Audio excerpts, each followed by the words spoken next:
Hmm.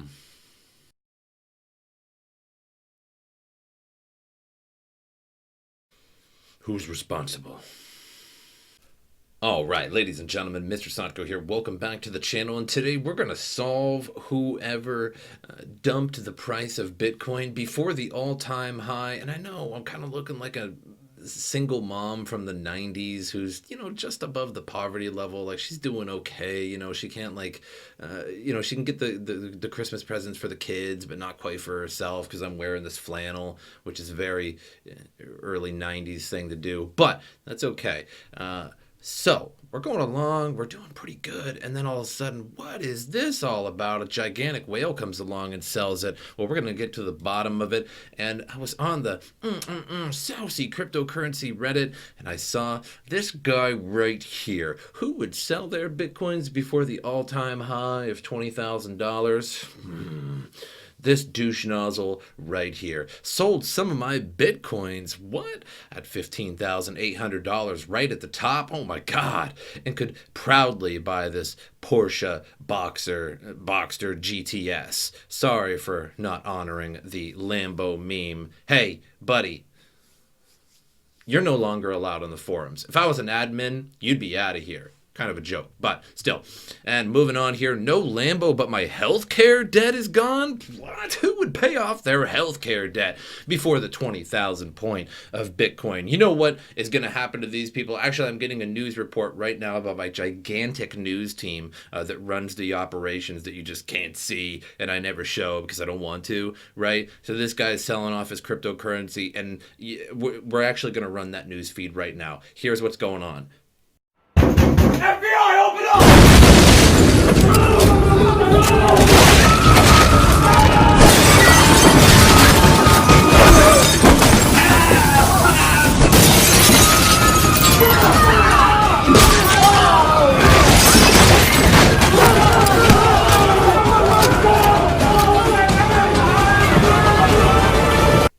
Anyway, I hope they're okay. It seems like everybody's in a lot of trouble for selling their Bitcoin before the 20,000 mark. But that's what you get for selling it before that 20,000 mark. At least wait till 20,000, then sell, right? Till it's the all-time high. Like, it was 19,900 and some. So let's just go for $20,001, right? Let's go above that all-time high.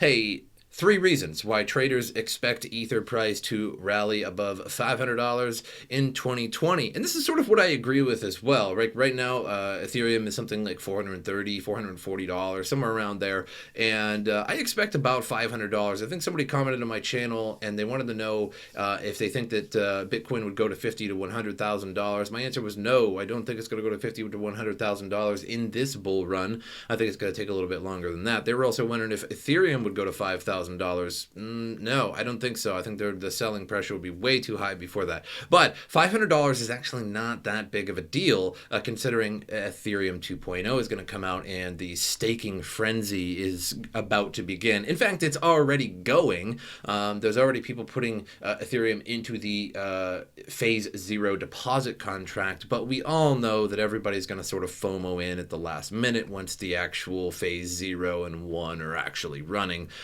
On November 6th, Ethereum price rose to $447, and the price pulled back to $15,500 for Bitcoin, losing steam around that $15,900 mark. Based on Ether's strong momentum, traders anticipate a broader rally to emerge in the near term.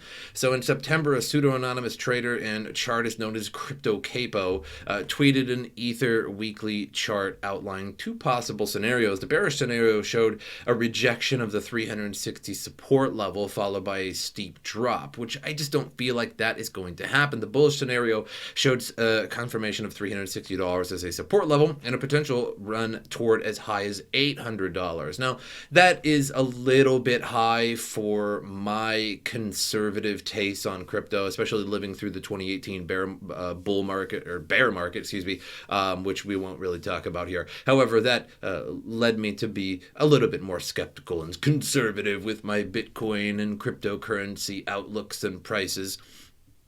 But I definitely see $500. There's going to be a lot of there's going to be a lot of traders taking Ethereum off of exchanges and off of DeFi markets to put them into what is effectively cold wallets for staking. You could call it maybe warm, I don't know. Either way, for putting it offline into their wallets for staking, that 32 Ethereum required validator nodes.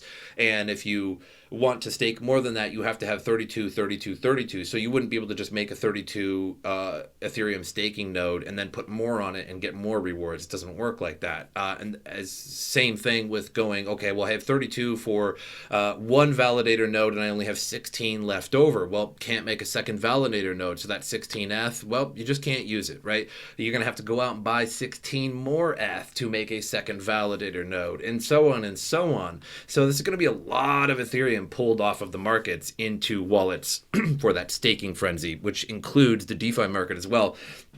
Since making this prediction, Ether in the past 2 months successfully defended the 360 macro support area, currently testing at that about 450 resistance level. When a major resistance level breaks, a breakout rally can quickly occur, and this is why traders are speculating on the price of Ether a lot more in the previous week, especially with that sousy Ethereum 2.0 staking. Dude, it's going to rip a ton of Ethereum off of the markets, already starting to, especially with the DeFi market taking Ethereum from exchanges and putting it on DeFi exchanges. Now it's just going to leave those as well and go into wallets. Fewer Ethereum addresses holders are in profit. Now that seems like a weird reason that Ethereum would go up in value, but it makes sense. 75% of Ethereum addresses are currently in profit in comparison to 98% of Bitcoin addresses. Investors are generally more likely to sell when they are sitting on a large unrealized profits than when their investments significantly decline. As such, a substantially lower number of addresses being in Ether in profit for Ether compared to Bitcoin is a positive metric that supports the thesis that the rally has room for continuation. Also, what will happen to Bitcoin? Will Bitcoin lose a little bit of steam when the Ethereum staking really goes into full effect, and when people start, not just putting it in the deposit contract, but like actually making like validator nodes as the phases go along? Will people sell off some Bitcoin for just that little bit of extra Ethereum to make yet another validator node? So Ethereum 2.0 is currently scheduled for launch on December 1st. Some analysts speculate that could cause a supply shortage. Under the ETH 2.0 staking system, users can stake 32 Ethereum and in return receive a 15% incentive on their holdings. The process of staking means allocating the ETH to the 2.0 contract address, and then you won't actually be able to remove that Ethereum. If you put it into that phase 0 contract address, you cannot remove. There is no actually time-locked period. The problem is that once you move that Ethereum, that 32 Ethereum into the contract, you can't bring it back to Ethereum 1. It's sort of locked in limbo now. Once Ethereum 2.0 phase 1 comes out, which is expected to be 18 months, but it could be sooner. So there is no real actual time lock period. It's not like it's 1 year or it's 2 year or anything like that. It's just whenever phase 1 comes out, and then the actual chains are merged. So Ethereum 1.0 now becomes 2.0, and you could take that Ethereum back out eventually and then do what you will with it. But once you put it in there, it is locked until phase 1 comes out. So that means that nobody could sell it, nobody can move it. It's essentially deflation temporarily for that period. During that period of staking, users cannot use or transfer their ETH unless they choose to stop staking. But then you have to do it in sort of a queue. They have to have the right amount of Ethereum staking, and if more people start piling on ahead of you, then apparently you're allowed to queue and move your Ethereum out. But I don't know how that's going to go. I don't even think the developers know how that's going to go, because it was pretty vague how it was written, how you can actually remove your Ethereum. But consider it good as gone until phase 1 comes out. If the popularity of staking grows, it can generate stable yield with relatively low risk. It would cause the circulating supply of ETH to sharply decline. So that's my take on Ethereum 2.0, is that it's going to be ripped from exchanges, it's going to be ripped from DeFi markets, etc., put into the Ethereum contract. You won't be able to really move it. And then again, It's really important to understand that you make a validator node with exactly 32 Ethereum. You don't just continue piling it like any other coin's proof of stake method, where you just have one wallet and you just keep putting more and more and more in, and therefore you have a higher chance of validating a block and therefore higher chance of getting a reward. Whereas Ethereum, it's just 32, 32, 32. So if you have 32, great, you have a node. And if you have 10 left over, well, you can't do anything with it. You could choose to maybe put it on a staking pool, which I don't think those exist yet, or you could choose to go out and buy 22 additional Ethereum and then make a second validator node. And that's a lot of demand for Ethereum, plain and simple. Moving on to some interesting news. Crypto traders betting on Trump Trump lose 11 million as Biden wins the presidency. So there was a big bet on Trump to win the election. A lot of people lost a lot of money. Democratic nominee Joe Biden has won the U.S. presidential election. The Trump era is over. Now, technically, he hasn't officially exactly won it. I think they're still counting some ballots, and then there's some recounting to do or some kind of drama or nonsense. But basically, I'm not surprised. Joe Biden won, and that's not really what the article here is about. It's just, and thus, the futures contracts on FTX, essentially bets on U.S. election, are close to concluding. Contract for Biden, which expires at $1, worth 99.3 cents. Just moments after the election, there's $466,910 in open interest on this bet. Trump's contract sunk in turn, down from 4 cents to 0.007 cents. In other words, a bet on Trump's presidency is near worthless. Traders stand to lose 11.3 million on the Trump contracts, but the contract shall only expire when Biden is inaugurated on the 20th of January 21, unless there's any pushback from the faithless electors. The handover is scheduled for February. So, yeah, so there's another little dump to the market there, but probably not. But I just thought that was interesting news. Vitalik Buterin himself contributes 3,200 Ethereum to the ETH 2.0 deposit contract address, because the address needs a certain amount of validators and a certain amount of Ethereum. Otherwise, it will not start on December 1st. Instead, it will start on the day that it gets its required Ethereum deposits and required Ethereum validator nodes 7 days after that. So let's say it doesn't happen on the 1st or before the 1st, and then it gets its required Ethereum and nodes on the 10th of December. It wouldn't start till the 17th of December, something along those lines.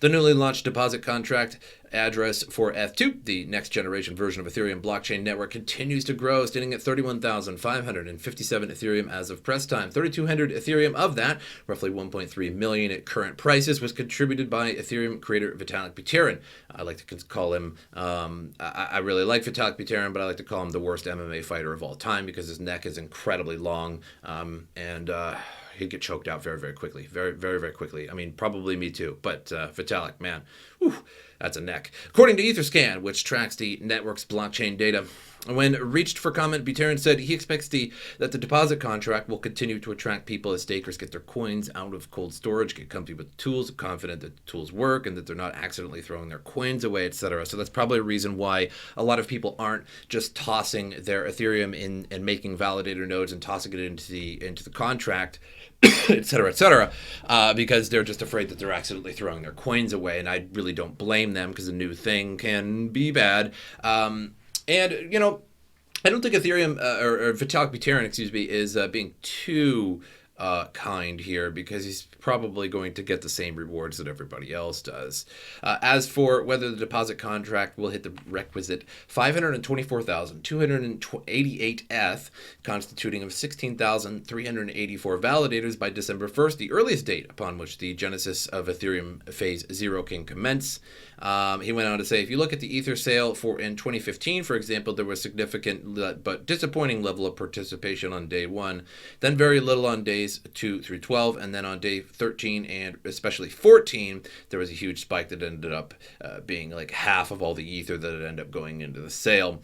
As reported earlier this week, the deposit address launch represents the final leg of what has been a years-long process to shift Ethereum from a proof-of-work network to a proof-of-stake network. Phase 0 will see the launch of Ethereum's 2 beacon chain, which will serve as a kind of a backbone for the Ascent network.